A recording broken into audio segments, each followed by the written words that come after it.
बोलिए उमापति शिव शंकर भगवान की जय। जय भोलेनाथ।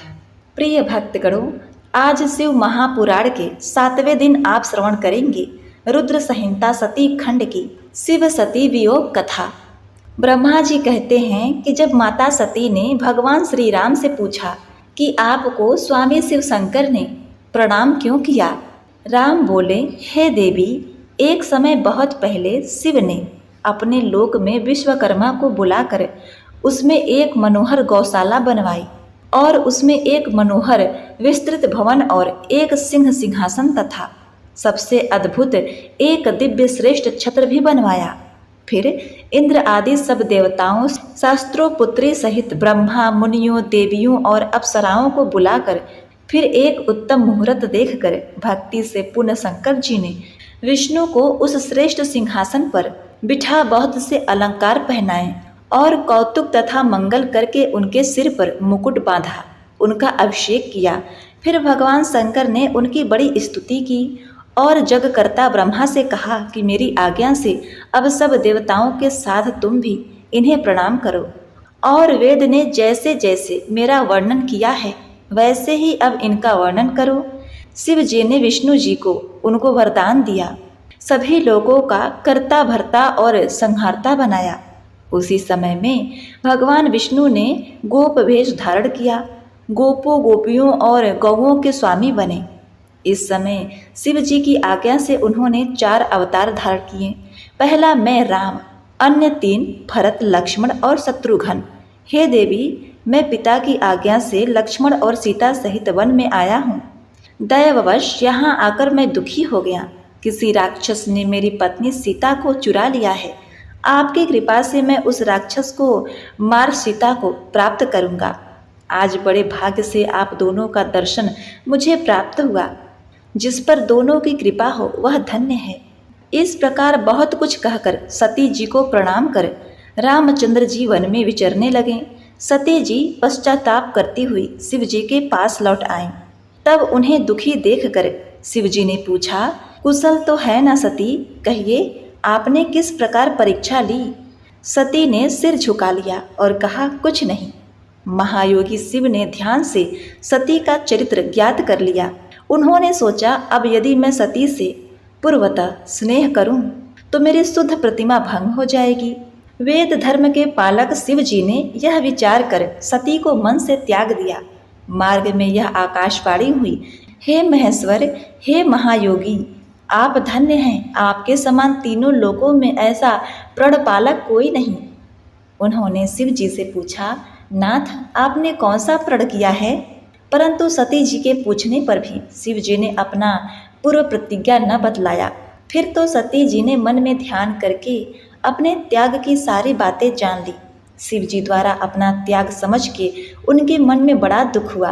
तब वह समझ शिव जी सती का मन बहलाने के लिए उनको कथाएं कहने लगे। फिर कैलाश में पहुँच समाधि लगा अपने रूप का ध्यान करने लगे। सती भी निकट ही खिन्न चित्त से बैठी रहीं। उदार बुद्धि शंकर जी ने उन्हें अपने सम्मुख आसन दिया। बहुत सी मनोहर कथाएं कहकर सती को विमुक्त किया।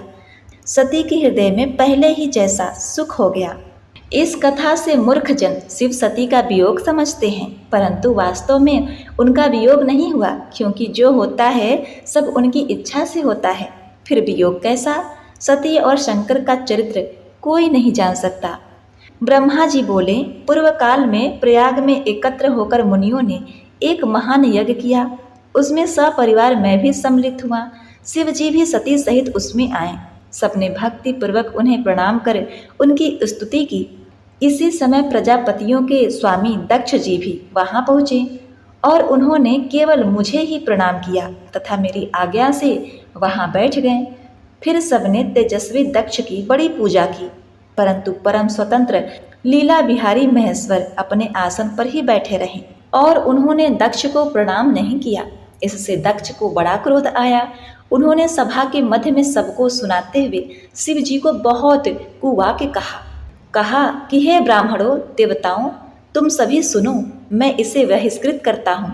अब आज से यह देवताओं के साथ अपना भाग नहीं ले पाएगा। यह सुनते ही नंदीश्वर की आंखें लाल हो गईं। उसने उस महागर्वित दक्ष से कहा, हे दुष्ट बुद्धे, क्या तू शिव तत्व को नहीं जानता? अरे मूर्ख, यह जो तूने भृगु आदि ऋषियों के मध्य में इस महाप्रभु भगवान शंकर का उपहास किया है, इससे शिव जी के प्रभाव से मैं भी तुझे शाप देता हूँ कि तू सब ब्राह्मण वेद का वास्तविक अर्थ न समझकर केवल यथार्थवाद पर ही विश्वास करेगा। तब भगवान शंकर नंदीश्वर को समझाते हुए बोले, हे महाप्राज्ञ, तुम्हें क्रोध नहीं करना चाहिए था। तुमने मेरे नाते व्यर्थ ही ब्राह्मण वंश को शाप दे दिया। मैं ही यज्ञ, सर्वज्ञ और कर्मों का अंग हूँ। सब मुझसे ही विद्यमान है। अब शांत हो, क्रोध आदि त्याग, स्वस्थ हो जाओ। नंदीश्वर शांत हो गए। शिव जी अपने सब गणों को साथ ले निज धाम को चले गए। दक्ष भी ब्राह्मणों को साथ ले अपने स्थान को चला गया। अब जैसे दक्ष को शिव के द्वारा दंड मिला, उसे आगे कहूँगा, ध्यान से सुनो।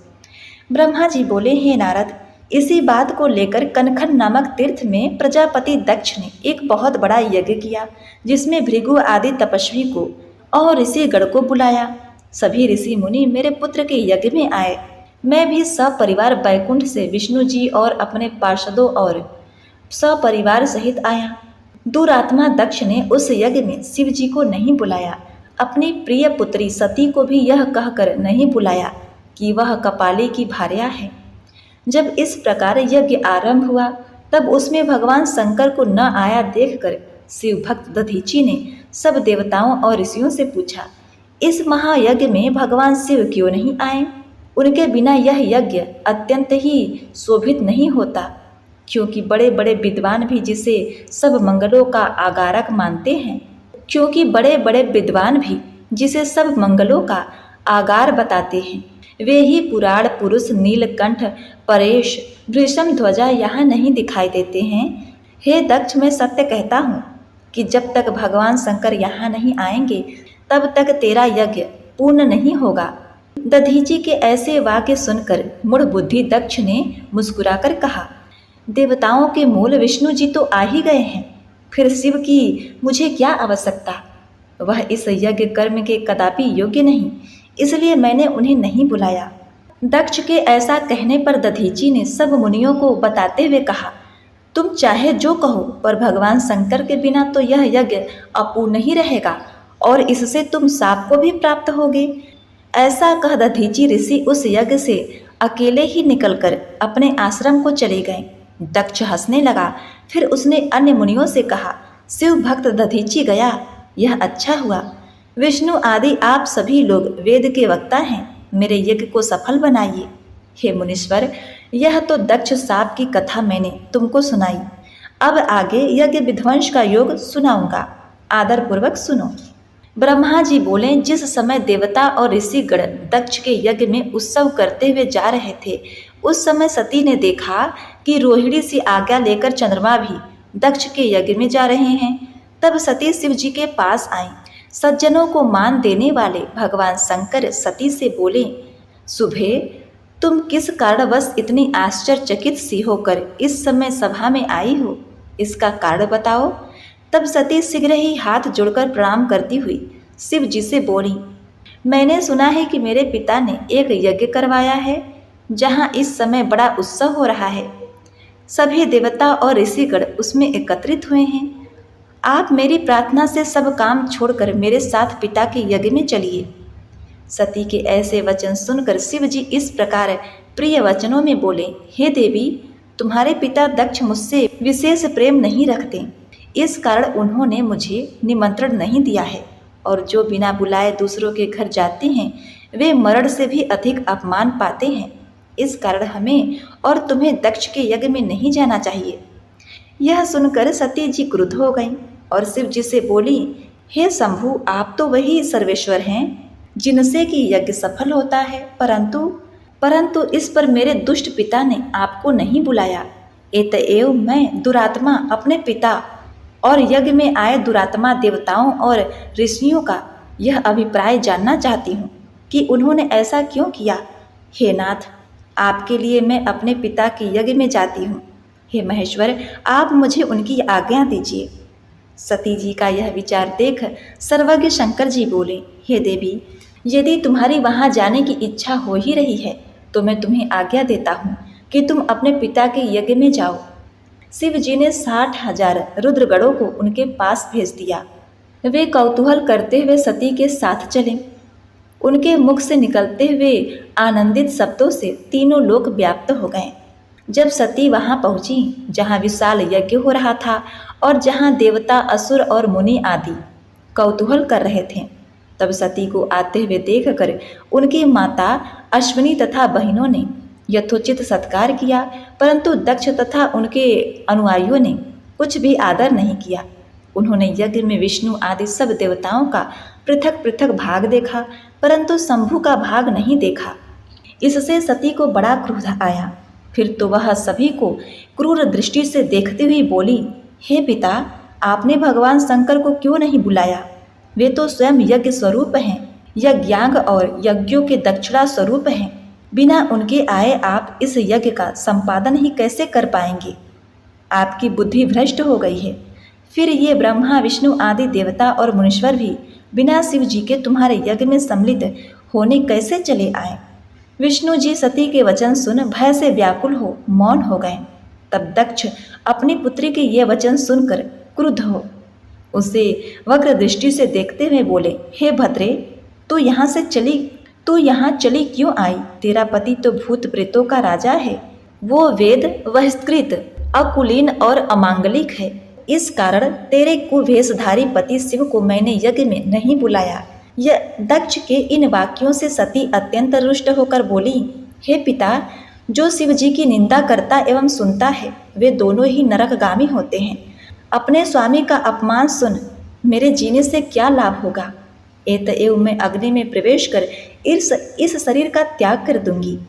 इस प्रकार धर्म नीति कहकर परम दुखिता सती शिव जी के कहे हुए वचनों का स्मरण कर वहां आने का पश्चाताप करने लगी।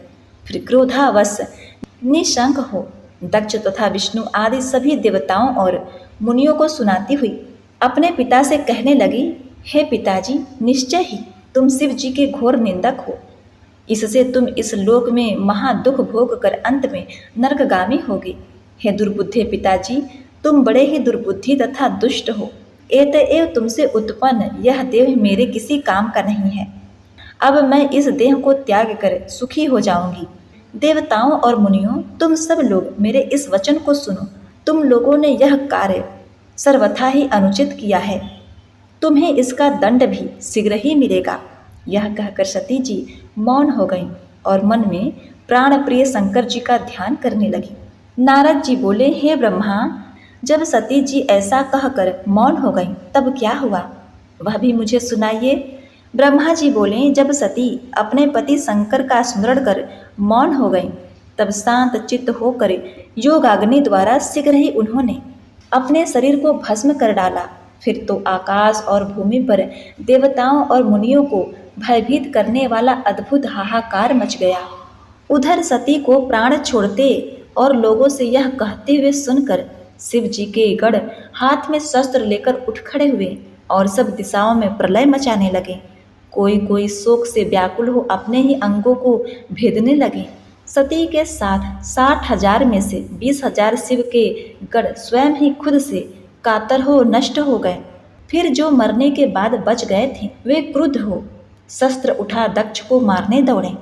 उनके इस आक्रमण को देख विघ्नों की शांति के लिए महर्षि भृगु वेद के मंत्रों से अग्नि में आहुति देने लगे, जिससे महाबलशाली ऋभु नामक बहुत से गढ़ उत्पन्न हुए। उनसे शिव गढ़ों का युद्ध होने लगा। उन्होंने शिव जी के गढ़ों की शक्ति क्षीण कर दी। सभी लोकपाल और मरुद गढ़ों सहित इंद्र आदि सभी देवता मौन थे। विष्णु आदि किसी में उस विघ्न को दूर करने की शक्ति नहीं थी। इस प्रकार दुरात्मा दक्ष के यज्ञ में विध्वंस उत्पन्न हुआ। ब्रह्मा जी ने कहा, तब दक्ष आदि देवताओं को सुनाते हुए यह आकाशवाणी हुई, हे मूर्ख दक्ष, तूने यह क्या अनर्थ कर डाला? तूने परम शिव भक्त दधीची का कहना नहीं माना और साक्षात मंगल स्वरूपा अपनी पुत्री सती का तूने अपमान किया। सती तेरे लिए सदैव सेव्य थी। वह अनादि शक्ति जगत की सृष्टा, रक्षिका और कल्पांत में संहारिका है।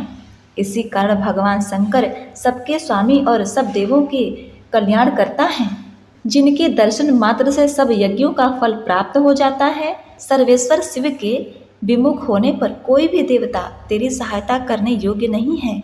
देवताओं, अब तुम सब लोग शीघ्र ही इस मंडल से निकल जाओ, अन्यथा आज सब लोगों का सर्वथा ही विनाश हो जाएगा।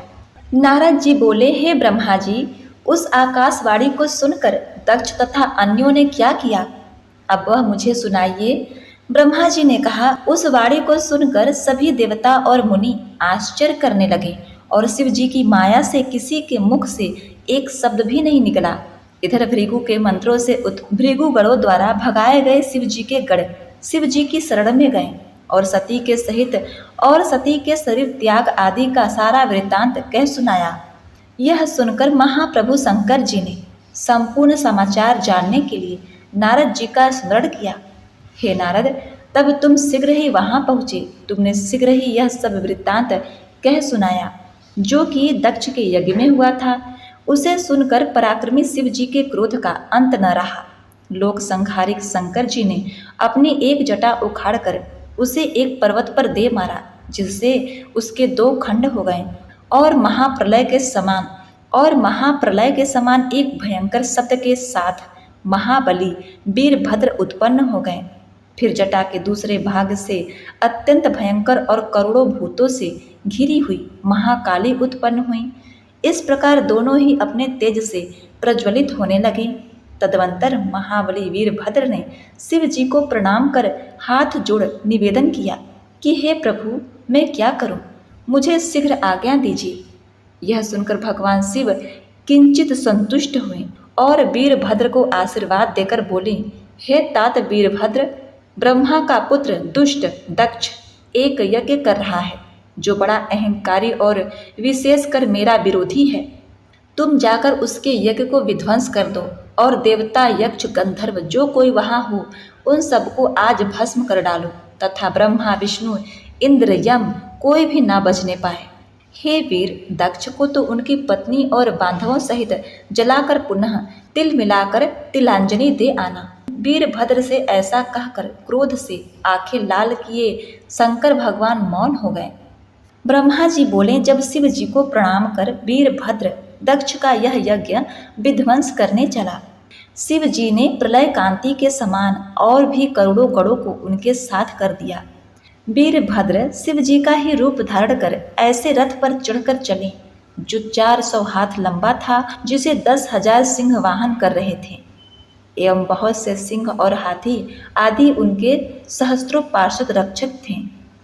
फिर काली, कात्यायनी, महेशानी, चामुंडा, मुंडमर्दनी, भद्रकाली, भद्रा, बली और वैष्णवी इन 9 दुर्गाओं ने भी दक्ष को मारने के लिए अपने भूतगणों के साथ प्रस्थान किया।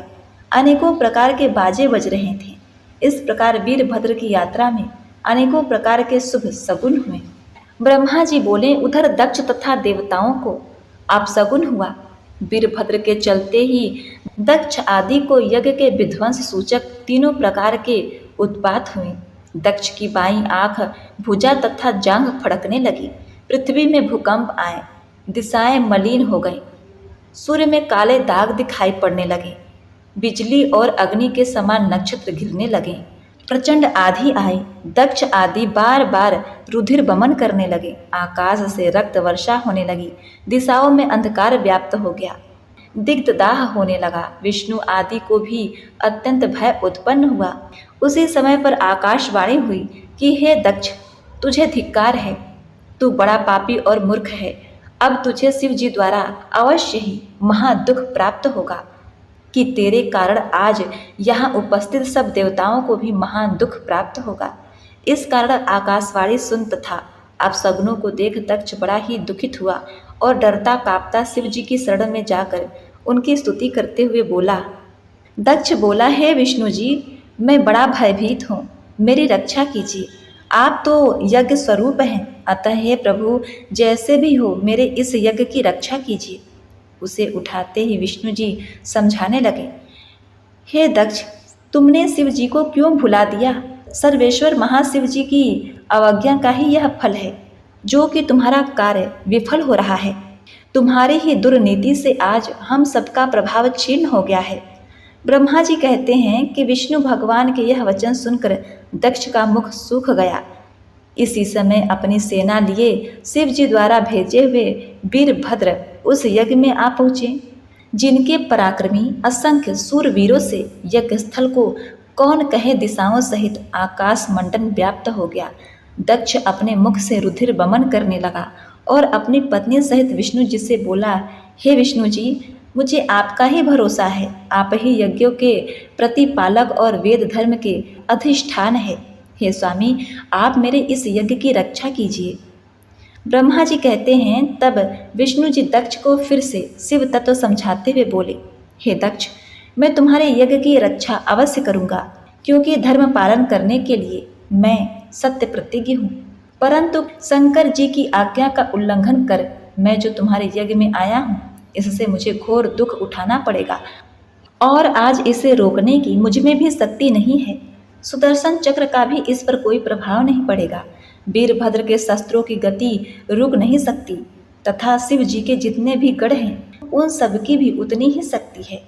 विष्णु जी ऐसा कह ही रहे थे कि वीरभद्र यज्ञ मंडप में आ गए, जिनके साथ महासागर रूप सेना मंडरा रही थी।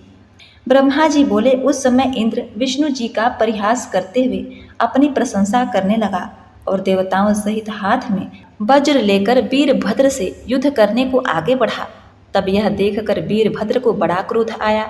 उस महाबली ने महात्रिशूल ले देवताओं को गिराना आरंभ कर दिया। देवताओं की भयंकर पराजय हुई।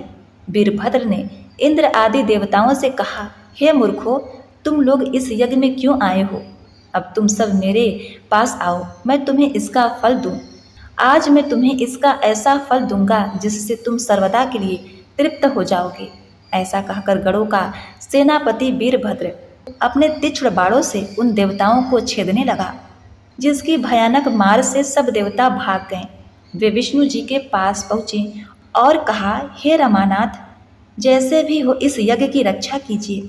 तब ऋषियों के ऐसा कहने पर विष्णु जी वीरभद्र से युद्ध करने के लिए उद्धृत हुए। सुदर्शन चक्र लिए चतुर्भुज भगवान विष्णु यज्ञ मंडप के बाहर आए। उन्हें देखकर वीरभद्र की भ्रिकुटी टेढ़ी हो गई। उसने अत्यंत क्रुद्ध हो विष्णु जी से कहा, हे विष्णु, क्या आपने भी शिव जी की शपथ का उल्लंघन कर दिया है? तुम दक्ष के यज्ञ को कैसे बचा लोगे? क्या तुमने सती के कर्म को नहीं देखा? क्या दधीचि ऋषि ने जो कुछ कहा था उसे तुमने नहीं सुना? वीरभद्र के ऐसे वचन को सुनकर बुद्धिमान भगवान विष्णु मुस्कुराते हुए बोले, हे वीरभद्र, मैं शंकर जी का सेवक हूँ, विमुखी नहीं। दक्ष मेरा भक्त है, इसीलिए मैं इसके यज्ञ में आया। मैं जानता हूँ कि तुम रुद्र कोप से उत्पन्न होने वाले एक वीर हो, परंतु मैं तुम्हें हटा दूंगा और तुम भी मुझे हटाओ। यह सुनकर वीरभद्र हंसते हुए विष्णु जी से कहा, हे महाप्रभु, मैं तुम्हारी परीक्षा ले रहा था। अब मैं जान गया कि जैसे शिव हैं वैसे ही तुम भी हो। विष्णु जी ने कहा, नहीं, तुम निसंकोच होकर मुझसे युद्ध करो। मैं तुम्हारे अस्त्रों से व्याप्त होकर ही अपने आश्रम को वापस जाऊंगा। वीरभद्र विष्णु जी से युद्ध करने को तैयार हुआ। ब्रह्मा जी बोले, अब महाबली वीरभद्र और महाबली विष्णु जी का भयानक युद्ध हुआ। इंद्र आदि समस्त देवता विष्णु जी के साथ हो वीरभद्र के गढ़ों के साथ युद्ध करने लगे। वीरभद्र ने भगवान शंकर का स्मरण कर सबको अपने त्रिशूलों से मारकर भस्म कर दिया। विष्णु जी के भी वक्षस्थल में त्रिशूल मारा। इससे भगवान मूर्छित हो पृथ्वी पर गिर पड़े। फिर उठकर चक्र ले उसे मारने दौड़े, परंतु वीरभद्र ने अपने अद्भुत तेज से चक्र को वहीं रोक दिया। वह विष्णु के हाथ में ही रह गया। विष्णु भी वहीं रुके रह गए, उनका स्तवन हो गया। यह देखकर याज्ञिकों ने यज्ञ मंत्रों से उनका स्तवन छुड़वाया। तब मुझ ब्रह्मा और सरस्वती ने विष्णु जी से शिव जी के उस महागढ़ का परिचय दिया। उसे असाह समझ विष्णु जी अंतर ध्यान हो अपने लोक को चले गए। तब मेरे और विष्णु जी के चले जाने पर वीरभद्र ने सबको जीत कर मृग रूप धारण कर भागते हुए यज्ञ भगवान को पकड़ा और उनका शिकार कर डाला तथा प्रजापति, धर्म, कश्यप और अरिष्टनेमि आदि मुनियों को पकड़कर उन्हें लातों से मारा। फिर उस प्रतापी वीरभद्र ने देव माता सरस्वती की अपने नखों के अग्रभाग से नाक काट दी और अन्य देवताओं को भी पृथ्वी पर पटक पटक कर मारा। मणिभद्र नामक प्रतापी गण ने भृगु जी की छाती पर पैर रख उनकी दाढ़ी उखाड़ ली। उषा शिव जी के शापित होने पर हंसे थे, इससे चंड ने बड़े बेग से उसका दांत उखाड़ लिया। दक्ष वेदी के भीतर जा छिपा था, उसे वहां से पकड़कर वीरभद्र ने हाथ से ही उसका सिर मड़ोड़ कर तोड़ डाला और अग्नि कुंड में छोड़ दिया। इस प्रकार सब कार्य कर विजयी वीरभद्र कैलाश पर शिव जी के पास पहुंचे। शिव जी ने प्रसन्न हो उन्हें सब गणों का अध्यक्ष बना दिया। सूत जी बोले, ब्रह्मा जी के इतना कहने पर नारद जी ने फिर से पूछा, हे ब्रह्मा जी, शिव जी को त्याग विष्णु जी दक्ष के यज्ञ में क्यों गए, जिससे उनका अपमान हुआ? ब्रह्मा जी बोले, हे विप्रवर, मैं सबके संदेह को निवृत्त करने के लिए तुम्हें शिव जी का चरित्र सुनाता हूँ, ध्यान देकर सुनो। ब्रह्मा जी बोले, एक क्षुभ नाम का राजा था जिससे दधीचि मुनि की बड़ी मित्रता थी। कुछ दिनों के पश्चात दधीचि से उसका एक बड़ा अनर्थकारी विवाद हो गया। दधीचि ने कहा, तीनों वर्णों में ब्राह्मण ही श्रेष्ठ है। इस पर राजा क्षुभ, जो लक्ष्मी के मद से चूर्ण था कि नहीं वह सब वर्णों का श्रेष्ठ राजा है, इस पर दधीचि को बड़ा क्रोध आया। उन्होंने राजा क्षुभ के शरीर में जोर का एक घूंसा मार दिया। क्षुभ मूर्छित हो पृथ्वी पर गिर पड़ा, परंतु ज्यों ही सचेत होकर उठा कि उसी क्षण उस दुष्ट क्षुभ ने दधीचि पर वज्र चला दिया, जिससे घायल हो दधीचि मुनि पृथ्वी पर गिर पड़े। उससे बदला लेने के लिए उन्होंने शुक्राचार्य का स्मरण किया। शुक्र आए, उन्होंने क्षुभ के प्रहार से उत्पन्न दधीचि के मर्म को ठीक कर दिया। फिर क्षुभ ने बदला चुकाने के लिए उन्हें महामृत्युंजय मंत्र बतला दिया। दधीचि शंकर भगवान का स्मरण करते हुए तप करने के लिए वन में चले गए। वहां जाकर उन्होंने महामृत्युंजय का विधि पूर्वक जप कर शिव जी के लिए बड़ा तप किया। उस तप से प्रसन्न हो भगवान शंकर मुनि के आगे आए और दधीचि से कहा, वर मांगो। भक्त श्रेष्ठ दधीचि ने कहा, हे महादेव जी, आप मुझे 3 वर दीजिए। एक तो यह कि मेरे शरीर की अस्थियां वज्र के समान हो जावें, और दूसरा कि मैं सबसे अबध्य हूँ, और तीसरा मैं सर्वथा ही दीन न हूँ। शिव जी ने तथास्तु कह उन्हें यह वर दे दिया। मुनि ने प्रसन्न हो शीघ्र राजा क्षुभ के पास आ उनके सिर पर अपने चरणों का प्रहार किया। क्षुभ विष्णु जी का परम भक्त था, जिससे गर्वित हो उसने दधीचि की छाती में वज्र मार दिया, परंतु शिव जी के वरदान से मुनिवर दधीचि को कुछ चोट न लगी। यह देखकर ब्रह्मा का पुत्र क्षुभ बड़ा ही विस्मित हुआ। उस पराजय से लज्जित राजा क्षुभ वन में तपस्या करने चला गया। मुकुंद भगवान की आराधना की। भगवान विष्णु दर्शन देने आए। विष्णु भक्त क्षुभ ने उससे दधीचि द्वारा अपने अपमान की बात कही और मृत्युंजय का प्रभाव कहा। विष्णु जी ने कहा, अवश्य शंकर जी के भक्त को किसी का भय नहीं है। उसे ब्राह्मण के शाप से तो अब दक्ष के यज्ञ में मेरा भी विनाश और पुनरुत्थान होगा। हे राजेंद्र, मैं सभी यत्न तो नहीं कर सकता, किंतु ऐसा कुछ अवश्य करूंगा जिससे दधीचि पर विजय प्राप्त हो। क्षुभ ने कहा, अच्छा यही सही। ब्रह्मा जी बोले, अब एक दिन राजा क्षुभ का कार्य सिद्ध करने के लिए भगवान विष्णु महर्षि दधीचि के आश्रम में पहुंचे और उन्हें कहा, हे महर्षि, आपसे एक वर मांगने आया हूँ। महर्षि दधीचि शिव के परम भक्त थे। उन्होंने जो नेत्र बंद कर शिव का ध्यान किया तो उन्हें विष्णु का कपट ज्ञात हो गया। उन्होंने कहा, मैं समझ गया, परंतु आप भगवान हैं। राजा क्षुभ के कल्याणार्थ आप मुझसे छल करने आए हैं, परंतु मैं आपसे कहता हूँ कि अपने शुद्ध रूप में होकर आप भगवान शंकर का स्मरण कीजिए। इस पर विष्णु जी ने महर्षि दधीचि को प्रणाम कर कहा, हे मुनि, अवश्य आपका कहना सत्य है, परंतु आप मेरे कहने से एक बार राजा क्षुभ के पास जाकर उससे यह कह दीजिए कि मैं तुमसे डरता हूँ।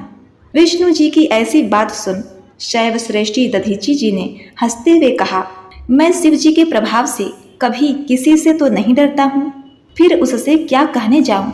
इस पर विष्णु जी को क्रोध आ गया और उन्होंने अपना चक्र उठा महर्षि दधीचि को मारना चाहा, परंतु ब्राह्मण पर वह नहीं चला। तब दधीची ने हंसते हुए भगवान विष्णु से कहा, हे भगवान, यह शिव जी का दिया हुआ चक्र आप मुझ पर छोड़ना चाहते थे? शिव जी का अस्त्र मुझ जैसे ब्राह्मणों के लिए नहीं है। यदि आप क्रुद्ध हैं तो क्रम से ब्रह्मास्त्र आदि अस्त्रों तथा बाण आदि का प्रयोग कीजिए। फिर तो विष्णु जी ने क्रोध कर उन पर अपने सभी अस्त्र चलाए। देवताओं ने भी विष्णु की सहायता की, परंतु शिव भक्त दधीची ने मुट्ठी भर कुसा उठाकर जो उन पर छोड़ा तो वे कुसा कालगरी के समान त्रिशूल बन आयुधधारी देवताओं का संहार करने लगे। विष्णु, यम, इंद्र आदि देवताओं के द्वारा छोड़े अस्त्र उन त्रिशूलों को प्रणाम कर कुंठित हो गए। देवता पराक्रमहीन हो वहां से भाग चले। तब हे नारद, मैंने विष्णु भगवान तथा अन्य देवताओं को युद्ध करने से रोका और कहा, आप लोगों का प्रयास व्यर्थ है। इस ब्राह्मण को आप लोग नहीं जीत सकते। विष्णु जी शांत हो दधीची मुनि की स्तुति करने लगे। मुनि दधीची ने उन पर तो कृपा कर दी, पर विष्णु आदि पर उनका कोप कम न हुआ।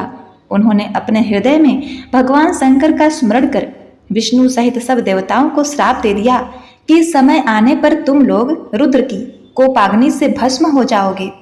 दधीची को प्रणाम कर शुभ अपने घर चला गया और विष्णु आदि देवता भी अपने लोक को गए। तब से उस स्थान का नाम थानेश्वर हुआ।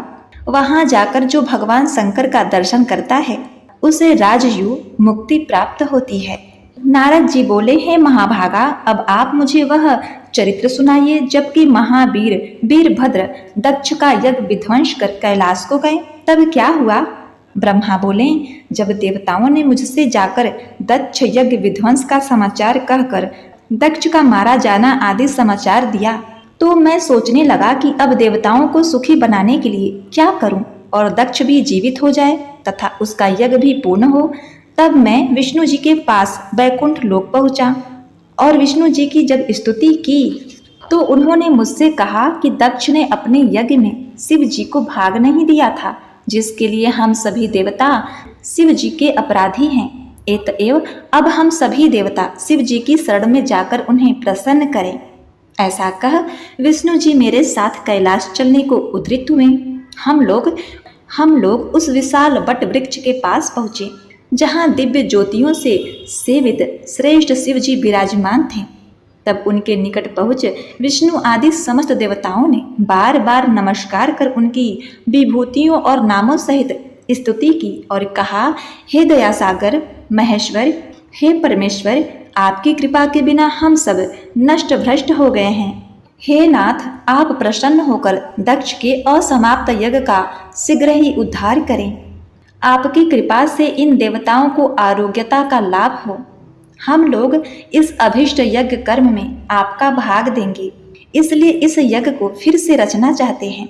ऐसा कहकर मुझे ब्रह्मा सहित विष्णु जी हाथ जोड़े शिव जी के चरणों के समीप पृथ्वी पर दंड के समान गिर पड़े। ब्रह्मा जी आगे बोले, जब इस प्रकार देवताओं सहित विष्णु जी ने शंकर भगवान की स्तुति की तो भगवान शंकर देवताओं को धैर्य बधाते हुए बोले, हे देवश्रेष्ठों, दक्ष के यज्ञ को मैंने नहीं विध्वंस किया है, किंतु जो दूसरों का बुरा चाहता है उसका बुरा होता है। दक्ष का बकरे का सिर होगा। मेरे गढ़ों द्वारा मारे गए देवताओं के टूटे अंग भी ठीक हो जाएंगे तथा सभी प्रसन्न होंगे। उनका यह कहना सुनकर विष्णु आदि सहित मुझ ब्रह्मा को बड़ी प्रसन्नता हुई तथा सबने शिव जी को धन्यवाद दिया।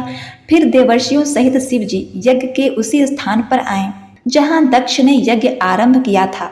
उसी समय भगवान शंकर ने वहां पहुंचकर वीरभद्र द्वारा भस्म यज्ञ का निरीक्षण किया। यज्ञ की यह दशा देखकर वीरभद्र को बुला भगवान शंकर ने हंसकर उनसे कहा, हे महाबाहो वीरभद्र, अब तुम शीघ्र दक्ष का वह मृतक शरीर लाओ। शिव जी के इतना कहते ही वीरभद्र ने दक्ष का सिर रहित शरीर लाकर शीघ्र ही उनके सामने रख दिया। भगवान शंकर ने यज्ञोचित पशु अर्थात बकरे का सिर लेकर प्रजापति दक्ष के सिर पर जोड़ दिया और ज्यों ही कृपा दृष्टि से देखा वह जीवित होकर उठ बैठा। वह लोक कल्याण कर भगवान शिव जी के निमित्त भाव से स्तुति करने लगा। उसकी स्तुति सुन भगवान शंकर प्रसन्न हो गए और पुनः विष्णु और ब्रह्मा ने भी इंद्र आदि देवताओं और लोकपालों सहित सावधान चित्त से कमल मुख शंकर जी की स्तुति की। ब्रह्मा जी बोले। इन स्तुतियों को सुनकर शंकर जी ने प्रसन्न हो दक्ष से कहा, हे प्रजापति दक्ष सुनो, यद्यपि मैं स्वतंत्र ईश्वर हूँ तथापि भक्तों के वश में हूँ।